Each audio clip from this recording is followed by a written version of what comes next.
What are the Golgi body doing, then Golgi body क्या करते हैं कि भाई डेड सेल्स को मार देते हैं या टॉक्सिन्स को बाहर निकालते हैं। तो हम क्या कह रहे हैं कि भाई गोल्जी बॉडी का ऑपरेशन क्या है, कि गोल्जी बॉडी का ऑपरेशन है कि हमारी बॉडी में से हम कुछ खाते तो हैं पर सारी चीज़ें यूज़फुल नहीं होती, टॉक्सिन्स जो होते हैं वो गोल्जी बॉडीज़ बाहर निकालते हैं। ठीक है, तो इस तरह से अलग अलग एक राइबोसोम्स होते हैं। ठीक है, राइबोसोम्स क्या करते हैं कि हम जो प्रोटीन लेते हैं उस प्रोटीन को कन्वर्ट कर देते हैं बहुत इम्पॉर्टेंट डीएनएज़ या आरएनएज़ में। ठीक है, अब सबसे इम्पॉर्टेंट चीज़ ये है कि इस सेल के अंदर एक पावर हाउस होता है, मतलब एक सेल का जो एक्चुअल जो बैटरी लेवल होता है, दैट इज़ न्यूक्लियस। ठीक है, अब भाई न्यूक्लियस का फंक्शन क्या होता है, देखो जैसे एक कंप्यूटर होता है ना, ठीक है, कंप्यूटर होता है तो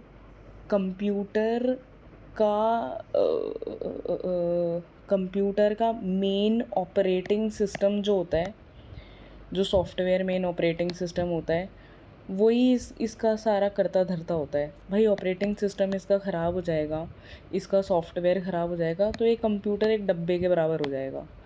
वही है न्यूक्लियस का काम हमारी बॉडी में, हमारी बॉडी के सेल्स में। ठीक है, न्यूक्लियस के अंदर बहुत इम्पॉर्टेंट चीज़ एक होती है एंड दैट इज़ डीएनए। ठीक है, जिसको बोलते हैं डाईऑक्सी राइबो न्यूक्लिक एसिड। ठीक है, डाईऑक्सी मतलब 2 ऑक्सीजन के मॉलिक्यूल्स हैं इसमें, राइबो न्यूक्लिक एसिड। ठीक है, राइबो न्यूक्लिक एसिड मतलब it is made of some sort of nucleic acid and proteins. ठीक है, और ये प्रोटीन्स एक्चुअली अमीनो एसिड्स होते हैं। ठीक है, तो चलो इसमें ये इम्पोर्टेंट नहीं है, इम्पोर्टेंट ये है कि न्यूक्लियस के अंदर डीएनए होता है। नाउ व्हाट इज़ डीएनए, भाई डीएनए वो होता है जिसमें हमारी लाइफ की, हमारे पेरेंट्स की 100% इंफॉर्मेशन फीड होती है। ठीक है, डीएनए एक तरीके से ना इस टाइप से स्ट्रैंड होता है,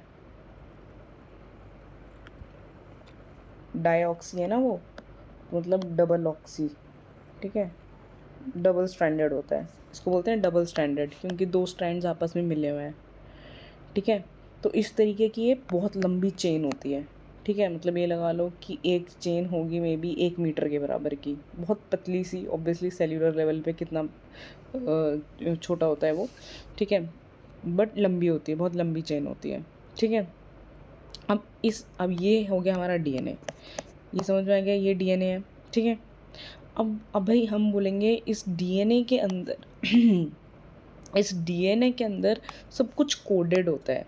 ठीक है, मैं अगर बोल रही हूँ कि मुझे इस टाइप की, मैं शालू हूँ और मुझे ये टाइप की नोज़ मिली है, या मुझे ये इस आई कलर ब्लैक मिला है, मुझे ब्राउन हेयर कलर मिला है।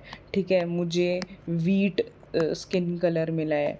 ठीक है, और लेट्स से कि मेरी आइज़ का शेप इस टाइप का है। ठीक है, XYZ।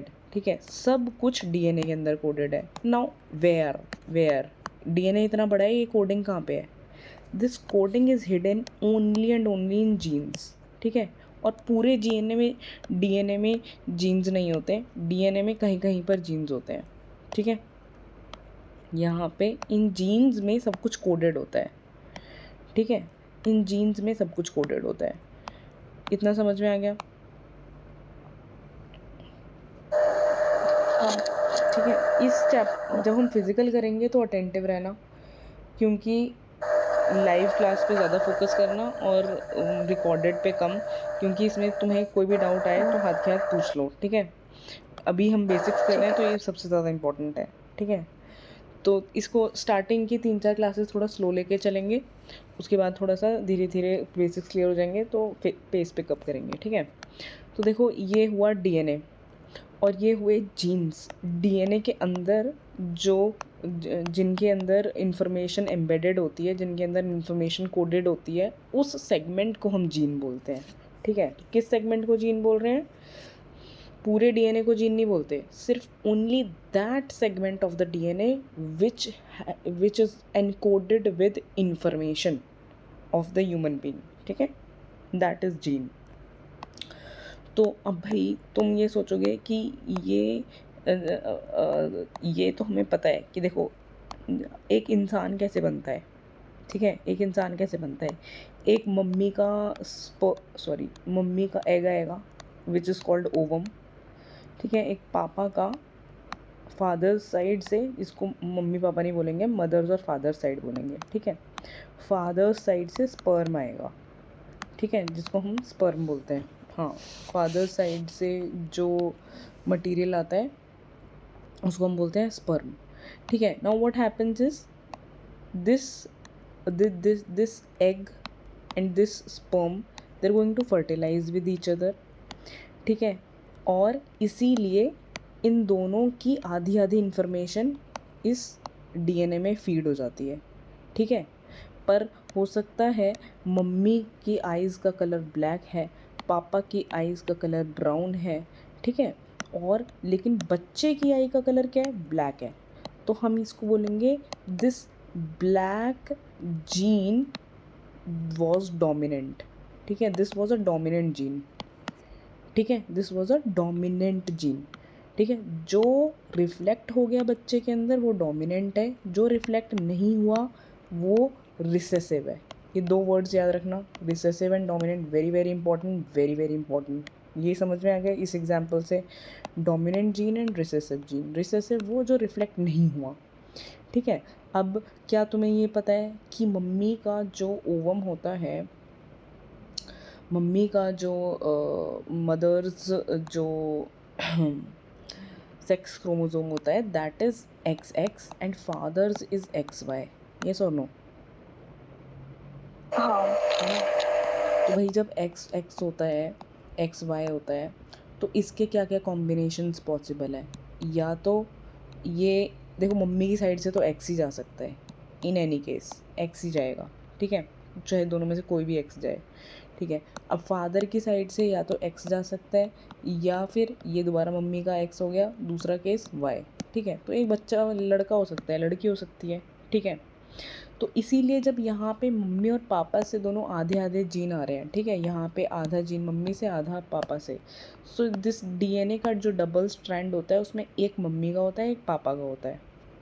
ठीक है, एंड ये समझ में आ गया what is the difference between. अब चलो, डीएनए हमने टर्म क्लियर कर लिया भाई, जीन हमने टर्म क्लियर कर लिया, डोमिनेंट रिसेसिव टर्म क्लियर कर लिया।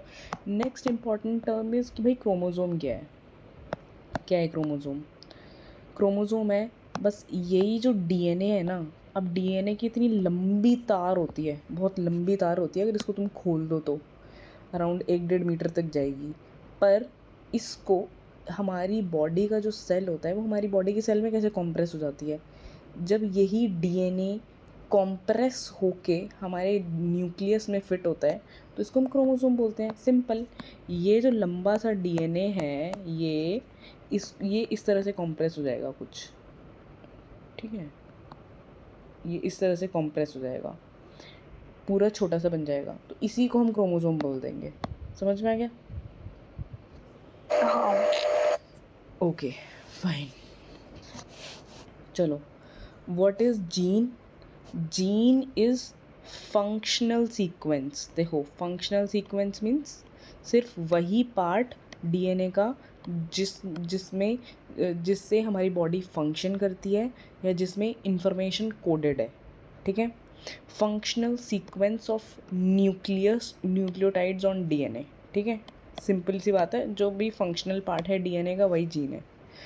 ठीक है, लोकस इज कि जीन, मैंने बताया था कि पूरा डीएनए जीन से भरा हुआ नहीं होता है, कहीं कहीं पर जीन्स होते हैं। ठीक है, तो जिस पोजीशन पे डीएनए के जीन लोकेटेड है that is called locus. Simple. ठीक है, जैसे हम अर्थ के लैटिट्यूड और लॉन्गिट्यूड निकालते हैं ना कि भाई नोएडा कहाँ पे लोकेटेड है, इसका अर्थ पे तुम कैसे बताओगे नोएडा कहाँ पे लोकेटेड है? अगर सिर्फ अर्थ पे बताना है आपको किसी को रैंडमली, तो उसका लॉन्गिट्यूड लैटिट्यूड बताओगे। उसी तरह से अगर आपको कोई पूछे कि भाई ये काले बालों का जीन इस डीएनए पे कहाँ पे लोकेटेड है, तो उस डीएनए की साइंटिस्ट एक एक लोकेशन दे देते हैं, एक मैग्नीट्यूड असाइन कर देते हैं, जिसको वो बोल देते हैं locus. Locus means this is the location of this particular gene. ठीक है, so what is locus? Position occupied by a gene on chromosome. ठीक है, अब जैसा कि मैंने बताया था कि देखो, एक मम्मी का एक ब्लैक आई का जीन होता है, जीन हो सकता है, ठीक है, और एक पापा का ब्राउन आई का जीन हो सकता है।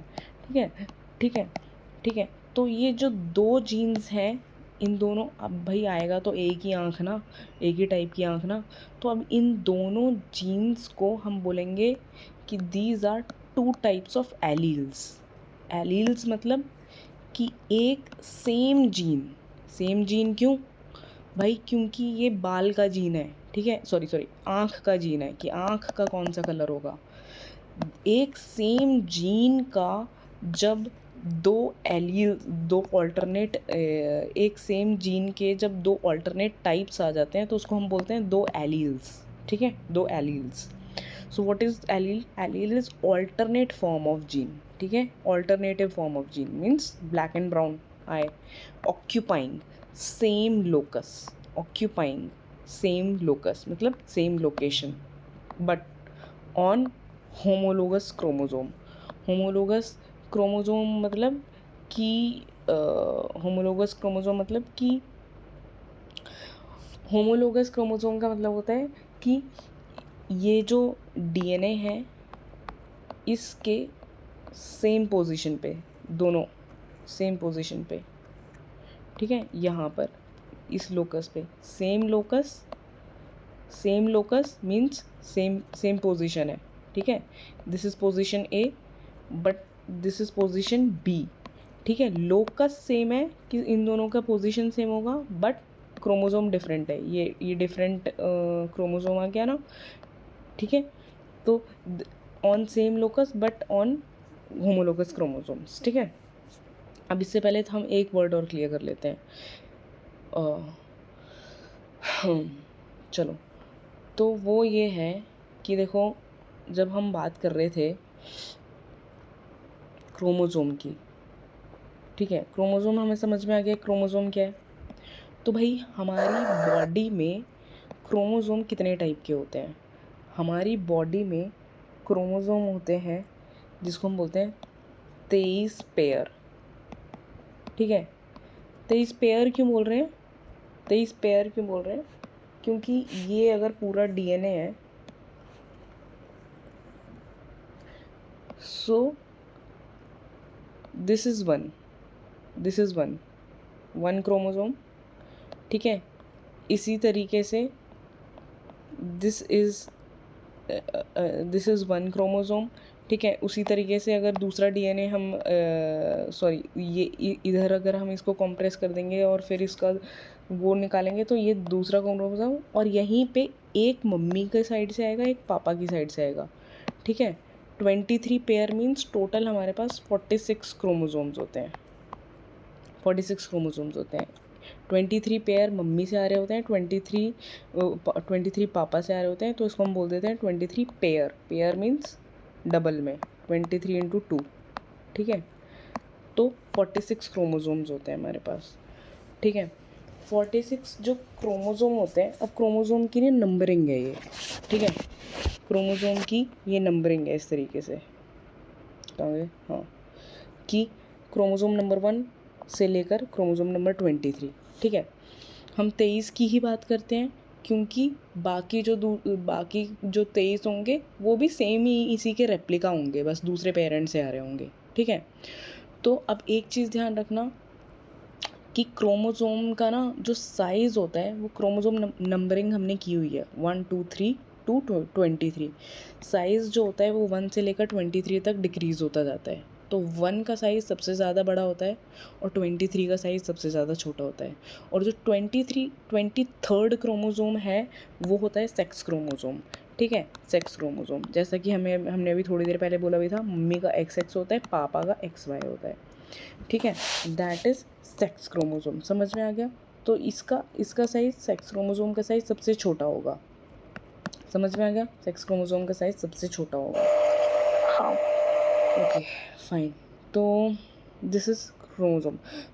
अब क्रोमोज़ोम के भी ना टाइप्स होते हैं। क्रोमोज़ोम के टाइप्स होते हैं इस टाइप से कि 3 टाइप्स के क्रोमोज़ोम होते हैं, होमोलोगस, नॉन होमोलोगस, हेटेरोलोगस। अब होमोलोगस क्रोमोज़ोम हम किसको बोलते हैं? देखो, होमोलोगस क्रोमोज़ोम हम बोलेंगे फॉर एग्ज़ाम्पल मदर से और फादर से दोनों से ब्लैक और ब्लैक आई के जीन्स आ रहे हैं, ठीक है? तो उस पर्टिकुलर क्रोमोज़ोम को हम बोलेंगे ये दोनों सेम है, इसीलिए हम बोल रहे हैं होमो मतलब सेम, लोगस, ठीक है, होमोलोगस। पर अगर ब्लैक और ब्राउन है तो ये दोनों तो सेम नहीं है, हम बोलेंगे नॉन होमोलोगस क्रोमोज़ोम, ठीक है, नॉन होमोलोगस। और पूरी तरह से जो दो डिफरेंट होंगे उसको हम बोलेंगे हेटेरोलोगस। हेटेरोलोगस सिर्फ और सिर्फ सेक्स क्रोमोज़ोम होता है। क्यों? क्योंकि इसमें 2 अलग अलग टाइप के क्रोमोज़ोम्स होते हैं, X completely different from Y, ठीक है। ऑल्दो फीमेल्स में सेक्स क्रोमोज़ोम भी होमोलोगस होता है क्योंकि वो XX है, ठीक है। समझ में आ गया what is the difference between homologous chromosome, non homologous, heterologous? अगर नॉन होमोलोगस जो है वो ब्लैक ब्राउन ये तो डिफरेंट ही है। हाँ, ब्लैक ब्राउन डिफरेंट है, बट देखो ये है तो कलर ही, ठीक है कलर ही, और कलर में भी कलर का ही डिफ्रेंसिएशन है ये, ठीक है। बट यहाँ पे जो X और Y है ये कम्प्लीटली डिफरेंट हैं क्योंकि ये कम्प्लीटली डिफरेंट जेंडर दे देंगे आगे जाके, ठीक है, ये कम्प्लीटली डिफरेंट जेंडर दे देंगे। तो नॉन होमोलोगस हम उसको बोल रहे हैं जब एक ही कोई ट्रेट है, जैसे कि बालों के कलर में वेरिएशन हो गया दोनों में, ठीक है, आँख के कलर में वेरिएशन हो गया दोनों में, या स्किन के कलर में वेरिएशन हो गया दोनों में, ठीक है, या लेट्स सपोज़ कि बालों के टेक्सचर में वेरिएशन हो गया कि भाई यहाँ पे मम्मी के स्ट्रेट बाल हैं, पापा के वेवी बाल हैं, ठीक है। तो इस टाइप से जब एक ही ट्रेट के अंदर वेरिएशन है, पर हेटेरोलोगस को हम हेटेरोलोगस क्यों बोल रहे हैं? हेटेरोलोगस को हम हेटेरोलोगस इसलिए बोल रहे हैं क्योंकि ये ऑल टुगेदर डिफरेंट क्रोमोसोम्स हैं, ठीक है। एक X क्रोमोसोम है और एक Y क्रोमोसोम है, ठीक है। ये ऑल टुगेदर आगे जाके अगर कहीं कंबाइन होगा तो अलग ही जेंडर बनाएगा, ये अलग ही जेंडर बनाएगा, ये फीमेल बनाए ये मेल बनाए, ठीक है। तो ये था भाई हमारा क्रोमोज़ोम। तो ये एलील समझ में आ गया व्हाट इज़ एलील? एलील है जो 2 अलग अलग जीन्स होते हैं on same locus but on homologous chromosome. समझ में आ गया? ये होमोलोगस जैसा ही है एलील। नहीं, एलील का मतलब है वो पर्टिकुलर जीन। एग्जाम्पल तो होमोलोगस वाला दिया था।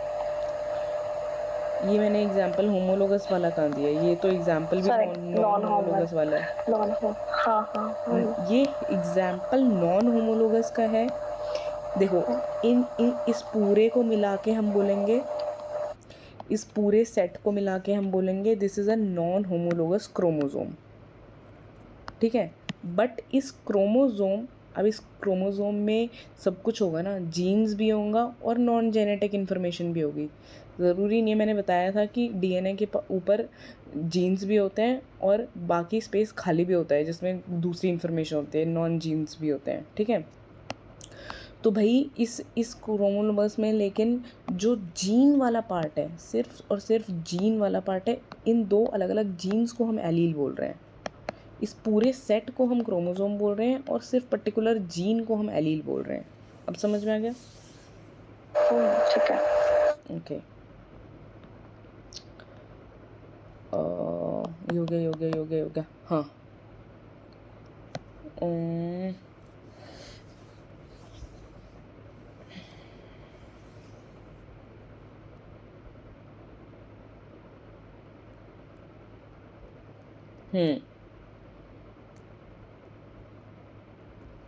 ओके।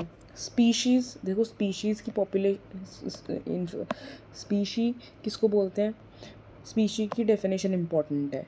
देखो स्पीशी वो होती है, अब तुम ये देख लो कि एक सपोज़ करो कि हम किसको स्पीशी बोलेंगे? हम बोलेंगे ना टाइगर की एक स्पीशी है, लायन की एक स्पीशी है, ठीक है? उसको हम इंसानों में काउंट क्यों नहीं कर रहे? क्यों हम बोल रहे हैं कि टाइगर, लायन और इंसान एक अलग अलग स्पीशीज़ है, तीनों के तीनों, है ना? ये क्यों बोल रहे हैं हम? क्यों? क्योंकि क्योंकि ये तीनों अलग अलग स्पीशीज़ हैं। सबसे पहला इम्पॉर्टेंट फैक्टर जो है कि वो ये है कि ये तीनों आपस में रिप्रोडक्शन नहीं कर सकते, है ना? ये तीनों आपस में रिप्रोडक्शन नहीं कर सकते।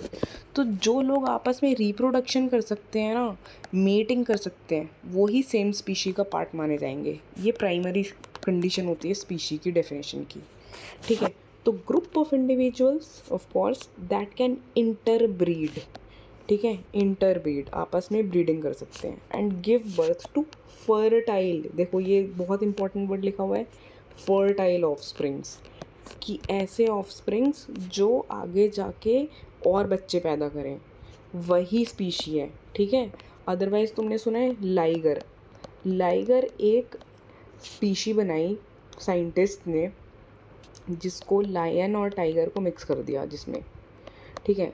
अब लेकिन ये स्पीशी तो बन गई एक, ठीक है? अब इसको हम स्पीशी की डेफिनेशन, सॉरी, ये एक जानवर बना है, ये एक एनिमल बना है, हाइब्रिड एनिमल बना है, बट इसको हम स्पीशी की डेफिनेशन नहीं देंगे। क्यों? क्योंकि क्योंकि ये फर्टाइल ही नहीं है, ये फर्टाइल ही नहीं है, ये जानवर आगे जाके बच्चे ही नहीं पैदा कर सकता, इसकी बच्चे पर पैदा करने की कैपेसिटी ही नहीं रही। जब जब साइंटिस्ट ने देखा कि लाइगर बड़ा हुआ तो वो बच्चे नहीं पैदा कर सकता, तो ये अपनी स्पीशी ही नहीं बना पाएगा भाई, ये आगे बढ़ेगा ही नहीं तो अपनी स्पीशी कैसे बनाएगा? तो what is a species? That can interbreed and can give birth to fertile offsprings, ठीक है? और देखो स्पीशी को ही बड़ा कर दो तो पॉपुलेशन हो जाता है, group of individuals belonging to same species, simple, ठीक है? पॉपुलेशन जेनेटिक्स वो होते हैं जिसमें there is study of genetics at population level, ठीक है? किसी पॉपुलेशन के हम जीन पूल को स्टडी करें, ठीक है? देखो अब इम्पॉर्टेंट वर्ड है जीन पूल। जीन पूल ये होता है कि जैसे कि अगर हम बोलेंगे कि भाई इंडिया का जीन पूल क्या है, तो इंडिया का जीन पूल क्या है? तो इंडिया का जीन पूल होगा, बहुत सारे जीन्स को मिला दो आप, नॉर्थ ईस्ट के लोगों को के कुछ एन नंबर ऑफ जीन्स ले लो, नॉर्थ के लोगों के एन नंबर ऑफ जीन्स ले लो, साउथ, सेंटर, ईस्ट, वेस्ट से आप बहुत सारे लोगों के जीन्स ले लो, इसको हम बोलेंगे ये इंडिया का जीन पूल है, ठीक है? बहुत सारे जीन्स की डाइवर्सिटी होना, ठीक है? और वो भी उन लोगों की दोज हु आर रिप्रोडक्टिव, मतलब दोज हु आर फर्टाइल, ठीक है? नॉन फर्टाइल लोग नहीं काउंट होते जीन पूल में, ठीक है? अब देखो एक इम्पॉर्टेंट वर्ड है, बहुत इम्पॉर्टेंट है ये, आगे जाके बहुत कम आएगा, रैंडम मेटिंग। रैंडम मेटिंग होता है कि किसी भी पॉपुलेशन को ग्रो करने के लिए ना, ये बहुत ज़्यादा इम्पॉर्टेंट होता है कि उसकी मेटिंग रैंडम हो। जितनी ज़्यादा मेटिंग में रैंडमनेस होती है ना, उतना ज़्यादा चांसेस होते हैं कि ये पॉपुलेशन, ये स्पीशी बहुत ज़्यादा आगे बढ़ेगी, ठीक है? ठीक है? और रैंडमनेस का मतलब है कि अगर आप इस पर्टिकुलर ग्रुप से बिलोंग करते हो, दिस इज़ ग्रुप 1 हैं, और इस टाइप के लेट्स सपोज कि बहुत सारे ग्रुप्स हैं, ग्रुप 1, 2, 3, N, ठीक है? ठीक है? तो रैंडमनेस का मतलब होता है, कि आप क्या बोल रही थी मैं? हाँ, रैंडमनेस का मतलब होता है कि ऐसा नहीं है कि आप ग्रुप 1 से बिलोंग करते हो तो आप ग्रुप 1 के अंदर ही मेटिंग करोगे, शादी करोगे, सेक्स करोगे, नहीं, या फिर रिप्रोड्यूस करोगे, नहीं, ये तो फिर इनब्रीडिंग हो गई। ठीक है? रैंडम का ऑपोजिट होता है इनब्रीडिंग, ठीक है? इनब्रीडिंग मतलब आप अपनी ही पॉपुलेशन मतलब अपनी ही पॉपुलेशन के अंदर क्लोज ग्रुप के अंदर ब्रीडिंग करो, मतलब सेक्स करो, रिप्रोड्यूस करो। और रैंडमनेस मतलब आप जितना ज़्यादा मतलब दूसरे ग्रुप्स के साथ इंटरैक्शन करके रिप्रोड्यूस करोगे, दैट इज़ रैंडम मेटिंग। ठीक है, देखो, और इसी को रैंडम मेटिंग की पॉपुलेशन को हम बोलते हैं मेंडलियन पॉपुलेशन। एक मेंडल बायोसाइंटिस्ट था जिसने बहुत अच्छी थ्योरी दी थी। मेंडल के लॉज हैं कुछ, ठीक है, पॉपुलेशन के एवोल्यूशन के ऊपर। तो ये सारा बायोलॉजी का चैप्टर होने वाला है, ठीक है, तो थोड़ा सा बायोलॉजी के कुछ वीडियोस देखते रहा करो। तो मेंडल की पॉपुलेशन, हाँ, मेंडल के लॉज दिए थे, वो हम आगे जाके पढ़ेंगे। तो इसीलिए उसने जो लॉज बनाए थे अपने, वो भी रैंडम पॉपुलेशन मेटिंग के बेसिस पे ही बनाए थे। ठीक है, तो this is random mating population या Mendelian population. What is this? Every male, ठीक है, एवरी मेल गैमीट, जो हम सेक्स क्रोमोसोम या फिर सेक्स क्रोमोसोम की बात कर रहे थे ना, उसको गैमीट भी बोलते हैं। गैमीट दो टाइप के हो गए, दो सेल्स हो गए, ओवम एंड स्पर्म। ठीक है, तो मेल गैमीट मतलब स्पर्म। ठीक है, every male gamete produced by the population has equal opportunity or probability of uniting with any female gamete of that population and vice versa। ठीक है, कि एक पॉपुलेशन के अंदर किसी भी इंसान को इक्वल अपॉर्चुनिटी होनी चाहिए कि वो रैंडमली किसी के साथ भी रिप्रोड्यूस कर ले। ठीक है, प्रोबेबिलिटी ऑफ यूनाइटिंग या फिर मेटिंग लिख दो यहाँ पे, मेटिंग ज़्यादा बेटर वर्ड होगा, mating with any female gamete of that population and vice versa, female को भी और मेल को भी। ठीक है, पॉपुलेशन में रिस्ट्रिक्शन नहीं है कि आपको इसी पर्टिकुलर ग्रुप में रहकर सेक्स करना है, रिप्रोड्यूस करना है। जैसे कि हमारे इंडिया में क्या होता है, कास्ट के बीच में रिस्ट्रिक्शंस होते हैं कि आपको अपनी कास्ट में रहकर ही करना है जो भी कुछ करना है। ठीक है, या फिर आपको अपनी पर्टिकुलर कम्युनिटी या ग्रुप में रहकर ही करना है। ठीक है, उसमें थोड़ा सा इनब्रीडिंग इफेक्ट आता है। ठीक है, आप जितना ज़्यादा रैंडमनेस रहती है बाहर मीटिंग में, उतना ही ज़्यादा पॉपुलेशन के जो जीन पूल बोलते हैं हम, जिसे जीन पूल की डाइवर्सिटी बढ़ती है, पॉपुलेशन की हेल्थ बढ़ती है, हेल्दी पॉपुलेशन जीन्स आते हैं। ठीक है, तो ये हमने टर्म्स क्लियर कर लिए। अब देखो, एक चीज़ मैंने तुम्हें बताई थी अभी कि अभी थोड़ी देर पहले मैंने बताया था कि ब्राउन ब्लैक आई। ठीक है, ब्लैक आई वर्सेस नहीं बोलेंगे कि चलो ब्राउन आई। ठीक है, अब इन दोनों को मिला के बच्चे का आया ब्लैक आई।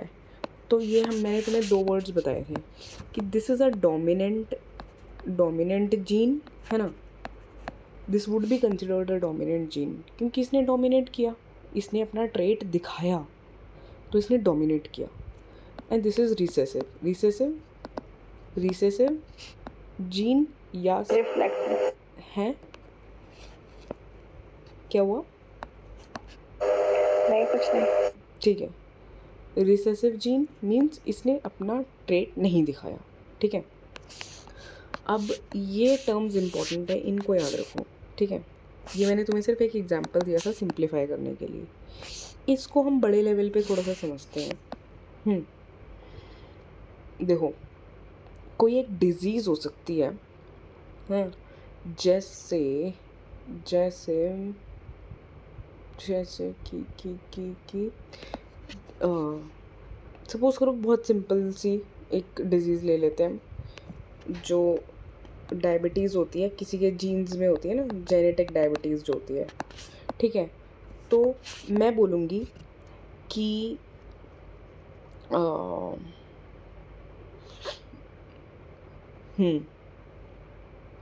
मम्मी के जो जीन्स है ना, डायबिटिक किससे होती है? इंसुलिन से होती है।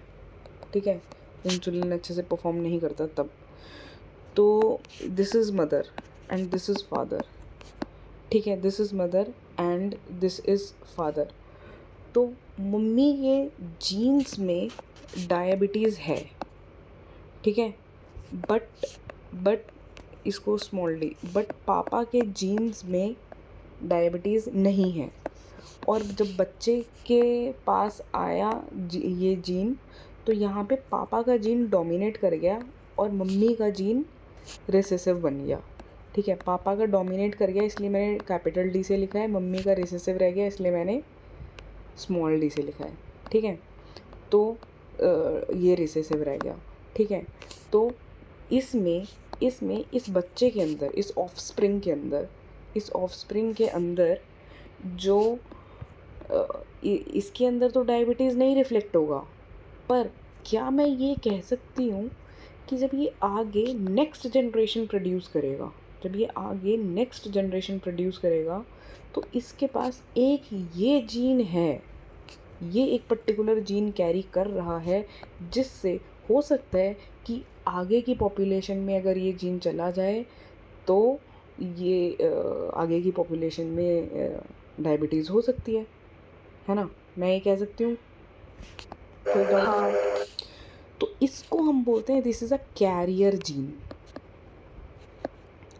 This is a carrier gene. समझ में आ गया कि ये खुद तो डिज़ीज़ नहीं कैरी कर रहा है, पर खुद डिज़ीज़ नहीं कैरी कर रहा है, पर ये पोटेंशियल कैरी करता है। इसके पास एलील है, इसी को बोलेंगे ना एलील, इसी को एलील बोलते हैं। इसके पास जीन डिज़ीज़ कैरिंग एलील है। ठीक है, अब समझ में आ गया। तो कैरियर क्या होता है भाई? हेट्रोलोगस इंडिविजुअल, एक सेकेंड में।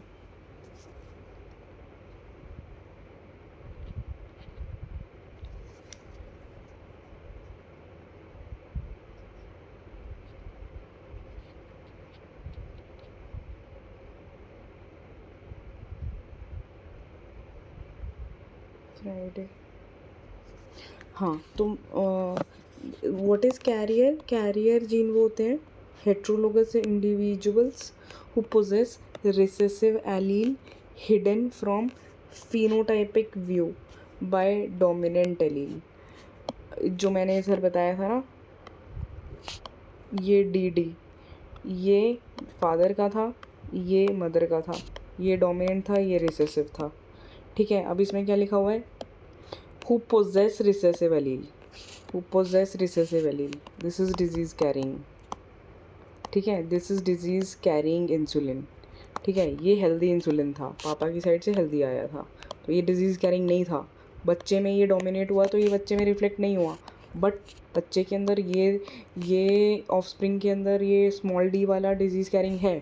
सो ही पोजेसिव रिसेसिव एलील hidden, देखो this recessive allele is hidden from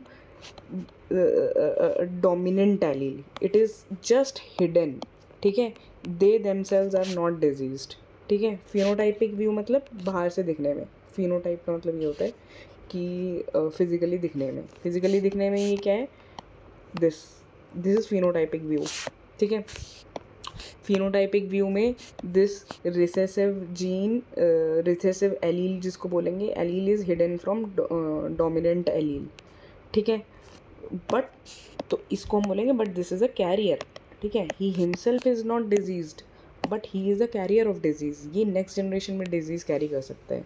ये बहुत इंपॉर्टेंट टर्म्स हैं क्योंकि पूरी फिजिकल एंथ्रोपोलॉजी इन टर्म्स पे बेस्ड है। ठीक है, ये टर्म्स बहुत अच्छे से क्लियर कर लेना, चाहे तो वीडियो रिपीट कर करके देख लेना। ठीक है, so what is carrier is clear. ठीक है, अब नेक्स्ट है, इसमें कोई डाउट है? नहीं। Okay fine. नेक्स्ट है, हाँ चलो, ये क्या तुम्हें पता है या फिर मैं बताऊँ कि आरएनए का स्ट्रक्चर कैसा होता है, डीएनए का स्ट्रक्चर क्या होता है? बता दो।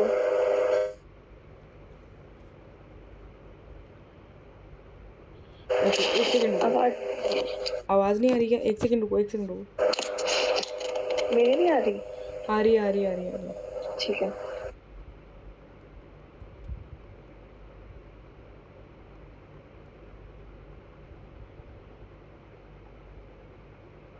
हाँ, एक सेकंड रुकना। हाँ, तो डीएनए जो होता है ना, डीएनए में न्यूट्रोजनस बेसिस के पेयर्स होते हैं इस तरीके से कि ए टी और जी सी ये आपस में लिंक्ड होते हैं, ठीक है।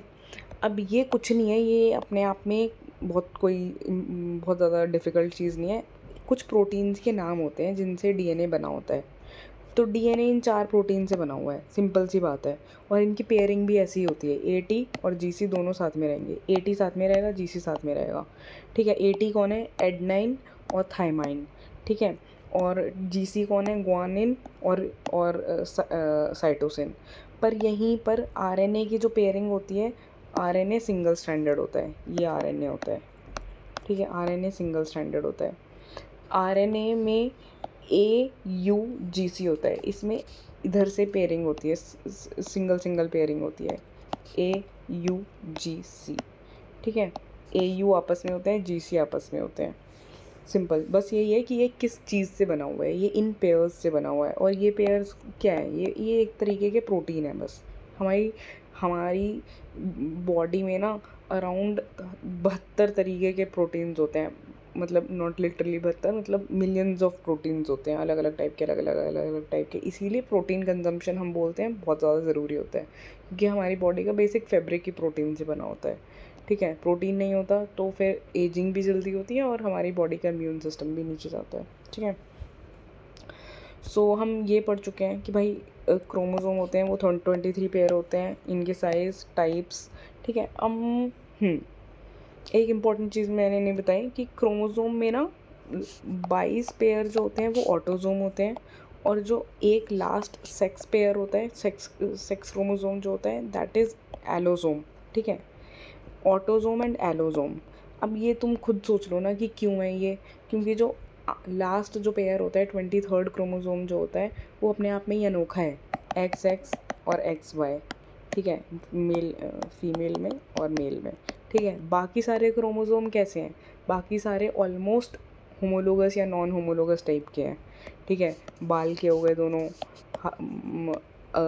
कि भाई हाथों की शेप कैसी होगी, फिंगर्स की शेप कैसी होगी, स्लेंडर फिंगर्स होंगी या थिक फिंगर्स होंगी, ठीक है।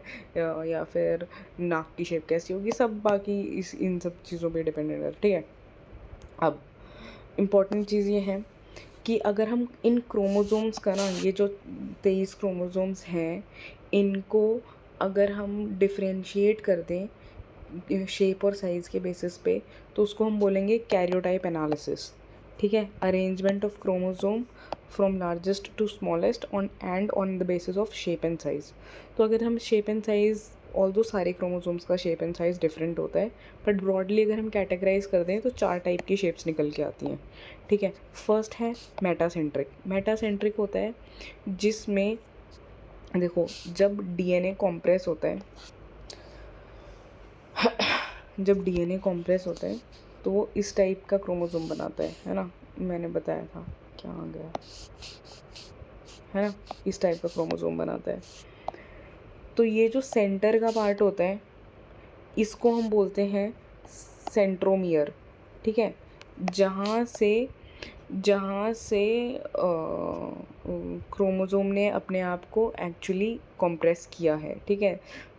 ये होता है सेंट्रोमियर, ठीक है। तो इस सेंट्रोमियर की लोकेशन के बेसिस पे 4 शेप्स आती हैं। मेटासेंट्रिक मतलब सेंट्रोमियर प्रॉपर सेंटर में है, in the middle of chromosome. सब मेटासेंट्रिक मतलब सेंट्रोमियर थोड़ा सा ऊपर है, तो नीचे के जो 2 आर्म्स होंगे वो थोड़े से बड़े हो जाएंगे, तो ऊपर के थोड़े से छोटे। एक्रोसेंट्रिक मतलब कि वो और भी ज़्यादा थोड़ा सा ऊपर है, शॉर्ट, ऑब्वियसली एक आर्म छोटा होगा एक आर्म बड़ा होगा ना, शॉर्ट आर्म के थोड़ा सा क्लोज है। टीलोसेंट्रिक मतलब कि वो, टीलो मतलब जो वर्ड है वो टर्मिनल से आया है, टर्मिनल का मतलब होता है एंड, ठीक है। एकदम क्रोमोसोम के एंड पर है वो, जो इसका सेंट्रोमियर है, तो इसकी शेप बहुत इस टाइप की आएगी। इसको बोलते हैं टीलोसेंट्रिक क्रोमोसोम, ठीक है। Telocentric chromosome. ये 4 शेप्स हो गई। अब इसमें एक और शेप आती है कि देखो, जब जब डीएनए कॉम्प्रेस हो रहा होता है, तो अगर कॉम्प्रेस होते वक्त इस क्रोमोज़ोम, ये तो नॉर्मल शेप है, ठीक है, इस क्रोमोज़ोम की एक और कॉन्स्ट्रिक्शन आ जाए, जैसे ये, इसको बोलते हैं हम सेंट्रोमियर या कॉन्स्ट्रिक्शन, जहाँ से सपोज करो कि तुम्हारे पास एक बड़ा धागा है, जहाँ से सेंटर से पकड़ के तुम उसको छोटा करोगी, ठीक है। लेकिन इस तरीके की अगर एक और कॉन्स्ट्रिक्शन आ जाए ऊपर, ठीक है, तो इसको हम बोलेंगे सैटेलाइट क्रोमोज़ोम। और ह्यूमंस के अंदर 5 क्रोमोज़ोम के अंदर सैटेलाइट होती है। ये कौन कौन से 5 क्रोमोज़ोम्स हैं? 13, 14, 15, 21, 22। इन 5 क्रोमोज़ोम्स की शेप जो होती है वो सैटेलाइट शेप होते हैं, सैटेलाइट क्रोमोज़ोम्स होते हैं वो, ठीक है। ये समझ में आ गया? हाँ। एक और इम्पॉर्टेंट टर्म है कि भाई ये तुम्हें मैंने बता दिया कि जो क्रोमोज़ोम है, देखो जो क्रोमोज़ोम है वो क्या है, उसमें सपोज करो कि मम्मी का एग है, ठीक है, this is a complete cell, ठीक है, ये अपने आप में एक सेल है, ठीक है। और ये जो स्पर्म है ये भी अपने आप में एक सेल है, ठीक है। ये फर्टिलाइज होते हैं। तो जो एक सेट ऑफ क्रोमोज़ोम मम्मी की साइड से आता है ना, एक सेट ऑफ क्रोमोज़ोम मतलब यहाँ पे 23 क्रोमोज़ोम आएंगे, 23 मम्मी की साइड से, 23 पापा की साइड से। तो जो एक सेट ऑफ क्रोमोज़ोम एक पेरेंट से आता है उसको हम बोलते हैं, सिर्फ एक सेट को, दोनों के एक सेट को हम बोलेंगे हैप्लॉइड, ठीक है। हैप्लॉइड मतलब 23 chromosome, as simple as that, कुछ खास बात नहीं है इसमें। और 23 का 2 कर दो तो इसका अलग हमने नाम दे दिया डायप्लॉइड, ठीक है, ठीक है। बस नाम, वर्ड एसोसिएशन की बात बता रही हूँ मैं, हैप्लॉइड एंड डायप्लॉइड, ठीक है। ये हो गया। तो अब एक चीज़ इम्पॉर्टेंट है, ये टर्म्स क्लियर हो गए हैं, कुछ मेन सिलेबस स्टार्ट करें। हाँ, आपकी आवाज़ नहीं आ रही। एक सेकंड, अभी मैं बोल नहीं रही।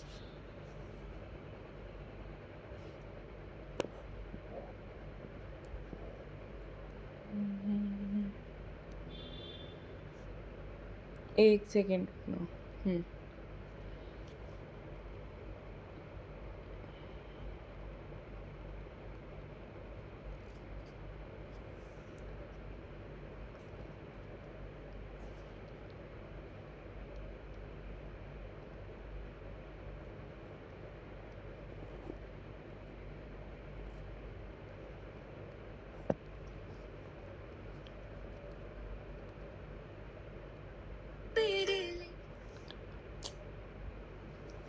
तो हाँ, देखो हम पहले स्टार्ट करेंगे 9.4 में डिजीज़, ठीक है, क्रोमोज़ोम से रिलेटेड जो डिजीज़ आती हैं, ठीक है, यहाँ से हम शुरू करेंगे अपना सिलेबस। अब जो क्रोमोज़ोम से रिलेटेड जो डिजीज़ेज़ हैं वो किस टाइप से आ सकती हैं। देखो, जो क्रोमोज़ोम का नंबर मैंने तुम्हें बताया 23 होता है, ठीक है, 22 + 1, 22 ऑटोसोम + 1 एलोसोम। अब इन क्रोमोज़ोम के नंबर में अगर देखो, अल्टीमेटली क्या हो रहा है कि मम्मी के क्रोमोज़ोम यहाँ पे आएंगे, पापा के क्रोमोज़ोम यहाँ पे आएंगे, ठीक है। इन दोनों की ना एक कॉपीइंग होती है, ये दोनों अपने आप को कॉपी करते हैं, ठीक है। जब जब बच्चा प्रोड्यूस होता है तो ज़ायगॉट जब बनता है, तो ज़ायगॉट क्या होता है, इन दोनों को मिला दो, एक छोटा सा एग बनेगा, दोनों दोनों को मिलके जो एक सिंगल एग बनेगा वो ज़ायगॉट होगा, ठीक है। ये 1 सेल होता है, सिंगल सेल होता है, दोनों को मिला के आधा आधा, ठीक है। अब यही सेल अपने आप को मल्टीप्लाई करता है, जब ये मल्टीप्लाई करता है तो ये फादर और मदर के दोनों के जीन्स को कॉपी करता जाता है, सारे जीन्स कॉपी करता जाता है। जब ये जीन्स कॉपी करता जाता है तो ये बड़ा होता जाता है, ठीक है। ये एम्ब्रियो में कन्वर्ट हो गया, एम्ब्रियो मतलब थोड़ा सा बड़ा हो गया जायगॉट, अब जायगॉट के अंदर एक सेल नहीं रहे, बहुत सारे सेल्स आ गए, ठीक है। एम्ब्रियो से ये पूरा बेबी बन जाता है, ठीक है, जिस बेबी के सारे ऑर्गन्स होते हैं, हार्ट होता है, लिवर होता है, हैंड्स होते हैं, फिंगर्स होते हैं, नोज़ होते हैं, स्किन होती है, हर सब कुछ, ठीक है। और ये हुआ कैसे है, क्योंकि इसमें यहाँ पे मम्मी और पापा के जीन्स की सारी कॉपिंग थी, जो डोमिनेंट ट्रेट्स होंगे बस वो रिफ्लेक्ट हो गए होंगे बेबी में, ठीक है, एज सिंपल एज दैट। पर अगर इस कॉपिंग वाले प्रोसेस में कोई दिक्कत आ जाए, ठीक है, अगर ये कॉपिंग में एरर आ जाए, which is very finally possible, ठीक है, इस कॉपिंग में जब एरर आ जाए तो उसको हम बोलते हैं क्रोमोसोम एबरेशंस, ठीक है। एबरेशन का मतलब होता है गलती या फिर मिस्टेक, ठीक है। तो इसको हम बोलते हैं क्रोमोसोमल एबरेशंस। तो जो डिजीज़ेस क्रोमोसोम के एबरेशन से आती हैं उनको हम बोलते हैं क्रोमोसोमल एबरेशन डिजीज़ेस, ठीक है। अब क्रोमोसोम की एबरेशन दो टाइप्स की हो सकती हैं। एक होती है कि नंबर में गलती हो जाए, कि नंबर में गलती हो जाए मतलब एक क्रोमोसोम अपने आप को कॉपी करना ही भूल जाए, या एक क्रोमोसोम अपने आप को डबल कॉपी कर दे, ठीक है, कॉपी पेस्ट 2 बार हो जाए, ठीक है, ये हो गया। या फिर उसका वो अपने आप को कॉपी तो सही कर दिया उसने, पर उसने अपना शेप और साइज़ बदल दिया, ठीक है। अब उसने अपना स्ट्रक्चर ही सही नहीं दिया, उसको अपना स्ट्रक्चर देना था ट्रायंगल, उसने दे दिया अपना स्ट्रक्चर स्टार, तो वो जीन रिफ्लेक्ट होगा नहीं ना, या फिर गलत तरीके से रिफ्लेक्ट होगा बच्चे की बॉडी पे, ठीक है। तो इनको बोलते हैं हम numerical aberration and structural aberration, ठीक है। न्यूमेरिकल एबरेशन है that is due to failure in chromosome division, किसी न किसी टाइप का फेलियर, कि मतलब क्रोमोसोम या तो ज़्यादा हो जाए या कम हो जाए, ठीक है। अब पहले हम देखते हैं न्यूमेरिकल एबरेशन। न्यूमेरिक बहुत बहुत मतलब फिज़िकल एंथ्रोपोलॉजी जो है ना वो मैथ्स की तरह है, बहुत इजी है। एक बार तुमने सारा मतलब समझ लिया, ज़िंदगी में दोबारा समझने की ज़रूरत नहीं है, बहुत ज़्यादा इजी है, ठीक है। देखो न्यूमेरिकल एबरेशन, ठीक है, न्यूमेरिकल एबरेशन मतलब नंबर्स में कोई चेंजेस आएंगे यहाँ पे, सिंपल सी बात है, ठीक है। 23 याद रखना। अब देखो न्यूमेरिकल एबरेशंस में दो टाइप के होते हैं, यूप्लॉइडी एंड एनुप्लॉइडी।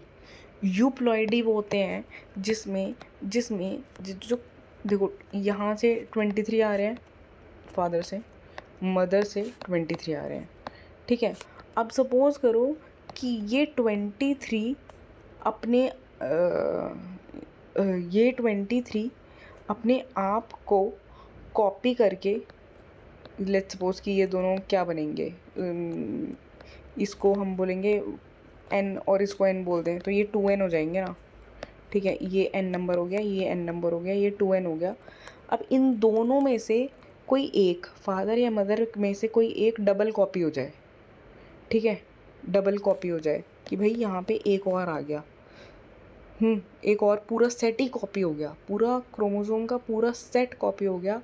जब क्रोमोसोम का पूरा सेट कॉपी होता है ना उसको हम यूप्लॉइडी में काउंट करते हैं। एक क्रोमोसोम नहीं, एक पूरा सेट कॉपी हो रहा है, 23 के 23 कॉपी हो रहे हैं, या 23 के 23 सब्ट्रैक्ट हो रहे हैं, कि भाई सिर्फ एक ही कॉपी हो पाया, फादर का कॉपी हो पाया, मदर का कॉपी ही नहीं हुआ, ठीक है।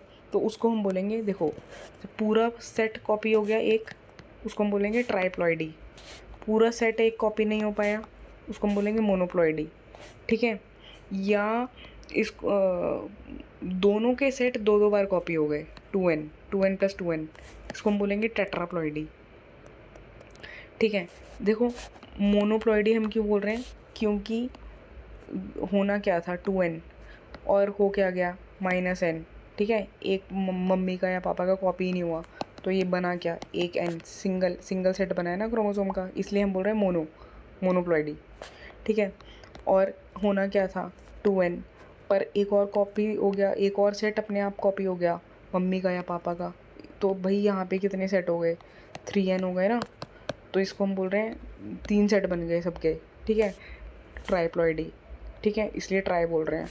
अब होना था 2n, दोनों के अपने अपने एक एक सेट कॉपी हो गए, 2n मतलब 4n बन गए, इसके लिए हम बोले 4 को हम ये वर्ड यूज़ करते हैं टेट्राप्लॉइडी हो गए। अब ये जो एबरेशन है ना, जिसमें देर इज़ एडिशन और subtraction of complete set of chromosome, ये ह्यूमंस में नहीं पाया जाता है, बट हाँ जानवरों में ये एबरेशंस हो जाते हैं और जानवर ज़िंदा पैदा हो भी जाते हैं। ह्यूमंस में अगर ऐसा एबरेशन हो जाता है तो मम्मी के मैम हाँ जो ये 2n-m है तो n मतलब 23 हाँ एन मतलब एक मतलब सेट का। एक सेकंड मैं बताऊंगी, रुको। तो देखो, पहली बात तो ये जान लो कि ये ह्यूमंस में नहीं पाया जाता, ये सिर्फ ये जानवरों में पाया जाता है, ठीक है। जानवर हो सकता है कि ऐसा एबरेशन हो जाए और फिर वो ज़िंदा पैदा भी हो जाए, ठीक है।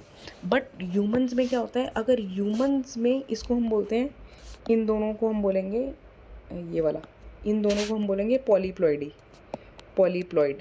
हम बोलते थे ना हैप्लॉइड मतलब सिंगल प्लॉइड, पॉली मीन्स मैनी प्लॉइड मतलब सेट ऑफ क्रोमोसोम, ठीक है। तो पॉलीप्लॉइडी में क्या होता है कि जैसे ही मम्मी के पेट में अगर जो बच्चा कंसीव किया है और उसमें पॉलीप्लॉइडी हो जाए तो वो तुरंत अपने आप ही अबॉर्शन हो जाता है, ठीक है। तो जो अबॉर्शन नहीं, सॉरी, मिसकैरेज हो जाता है। तो ज़्यादातर जो मिसकैरेजेस होते हैं वो पॉलीप्लॉइडी की वजह से भी होते हैं। बहुत सारे रीज़न की वजह से हो सकते हैं, मम्मी की हेल्थ अच्छी नहीं है तो भी हो सकते हैं। बट अगर जेनेटिक बेसिस पे अगर है कुछ मिसकैरेज ही हो जा रहा है जेनेटिक बेसिस पे, तो that is because of polyploidy, जहाँ पे कॉपिंग एरर आ गई। तो इंसानों में ये बच्चा पैदा होता ही नहीं है, ठीक है। पहली चीज़ ये क्लियर हो गई कि ये इंसानों में बच्चा पैदा नहीं, humans can not tolerate polyploidy, ठीक है। It is believed 10% of abortions in humans are due to formation of polyploid zygotes, ठीक है। अब हाँ जो तुम ये पूछ रहे हो कि ये जो n है, अगर हम देखो जो हमारे पास इंसानों के पास क्रोमोसोम कितने होते हैं, 23 पेयर होते हैं, ठीक है। तो 23 पेयर मतलब 23 × 2, ठीक है।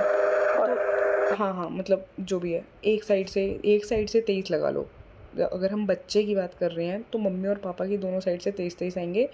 तो यहाँ पे ह्यूमंस के केस में ये n 23 होगा। पर एनिमल्स, हम जब फिज़िकल एंथ्रोपोलॉजी पढ़ रहे हैं तो हम फिज़िकल एंथ्रोपोलॉजी ह्यूमंस के एस्पेक्ट में भी पढ़ते हैं और एनिमल्स के एस्पेक्ट में भी पढ़ते हैं, आगे जाके तुम्हें रियलाइज़ होगा, ठीक है। तो एनिमल्स के केस में ये ज़रूरी नहीं है कि ये n 23 हो, पर हाँ ह्यूमंस के केस में ये n क्या है, 23 है, ठीक है। एनिमल्स के केस में मे बी अलग अलग एनिमल्स के अलग अलग नंबर ऑफ क्रोमोसोम्स हो सकते हैं, ठीक है।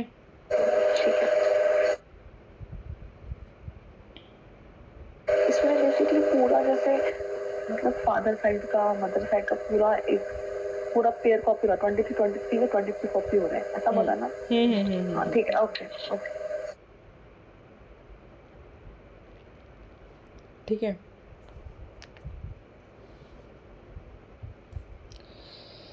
तो ये समझ में आ गया व्हाट इज यूप्लॉइडी।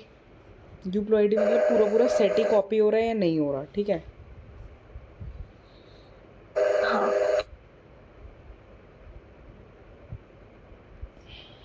समझ में आ गया। चलो नेक्स्ट है भाई एन्यूप्लॉइडी। एन्यूप्लॉइडी मतलब कि पूरा सेट में एरर नहीं है, कहीं कहीं किसी किसी क्रोमोसोम में एरर है। जैसे कि सपोज करो हमारे पास 23 पेयर है ना, 1 2 3 4 5 6 7 8, लेट्स सपोज कि सिर्फ 4th क्रोमोसोम में एक्स्ट्रा कॉपिंग हो गई या फिर कॉपिंग रह गई, ठीक है। तो एक्स्ट्रा कॉपिंग हो गई या फिर कॉपिंग रह गई, तो इसको हम बोलेंगे दिस इज़ एन्यूप्लॉइडी, ठीक है। एडिशन सब्ट्रैक्शन ऑफ वन और मोर क्रोमोसोम्स, ओनली वन और मोर क्रोमोसोम, यहाँ पे हम पूरे सेट की बात कर रहे थे, ठीक है। This is aneuploidy. तो अब इसको हम देख लेते हैं। मोनोजोम किसे कहते हैं कि 2n-1 मतलब, एक सेकेंड मैं बताती हूँ। जैसे कि यहाँ से 23 आने होते हैं, हम ह्यूमंस का एग्जांपल ले लेते हैं। n का मतलब है यहाँ पे 23, ठीक है। 23 आने थे, यहाँ से 23 आने थे, पर आए कितने एक्चुअल में, नॉर्मल कंडीशन में 46 आने थे। पर भाई एक जो था क्रोमोसोम कॉपी करना ही भूल गया अपने आप को, तो यहाँ पे 45 आए। दिस इज़ मोनोजोमी, ठीक है, मोनोजोमी। तो मोनोजोमी अगर किसी बच्चे के अंदर हो जाए, देखो एन्यूप्लॉइडी इंसान जो है एन्यूप्लॉइडी टॉलरेट कर लेते हैं। एन्यूप्लॉइडी टॉलरेट करने का मतलब क्या है भाई? एन्यूप्लॉइडी टॉलरेट करने का मतलब है कि वो इंसान जन्म ले लेगा, ठीक है, एटलीस्ट मिसकैरेज नहीं होगा, और वो मतलब धरती पे आ जाएगा, जन्म ले लेगा और एक इंसान की तरह नॉर्मली लीड भी कर लेगा। कुछ हाँ उसके अंदर डिजीज़ेज़ आ जाएंगी, बट हाँ कुछ डिजीज़ेज़ आ जाएंगी, ठीक है। सो मोनोजोमी में क्या है? मोनोजोमी इज़, अगर मोनोजोमी होती है तो मोनोजोमी से टर्नर सिंड्रोम होता है, ठीक है। एक डिजीज़ होती है टर्नर सिंड्रोम। इन सब डिजीज़ को हम एक्सप्लेन करेंगे आगे जाके डिटेल में। अभी सिर्फ नाम याद रखो। मोनोजोमी से टर्नर सिंड्रोम होता है अगर 45 ही कॉपी हुए हैं तो, ठीक है, ठीक है। और अगर 2 और कम कॉपी हुए, लेट्स सपोज कि 44 ही कॉपी हो पाए, तो उसको हम बोलेंगे नलीजोमी। आई थिंक नलीजोमी कुछ एग्जिस्ट नहीं, नलीजोमी में बच्चा बचता नहीं है, ठीक है। बट अगर कोई क्रोमोज़ोम 45 की जगह भाई ये 46 से भी पार 47 हो गया, मतलब एक क्रोमोज़ोम एक्स्ट्रा कॉपी हो गया कोई, ठीक है। एक क्रोमोज़ोम की 2 कॉपियाँ होनी थी पर 3 कॉपी हो गई, एक मम्मी की एक पापा की, और दोनों में से किसी एक की एक एक्स्ट्रा कॉपी हो गई, ठीक है। तो हम उसको बोलेंगे ट्राइजोमी। ट्राइजोमी क्यों? क्योंकि एक फादर प्लस मदर प्लस एक और कोई, इन दोनों में से ही किसी एक की एक्स्ट्रा कॉपी हो गई, फादर या mother whatever, let's say father. तो इसमें तीन क्रोमोजोम आ गए ना, ठीक है। तो दैट इज़ ट्राइजोमी, ठीक है। 2n+1 2n+1 46+1 47, ठीक है।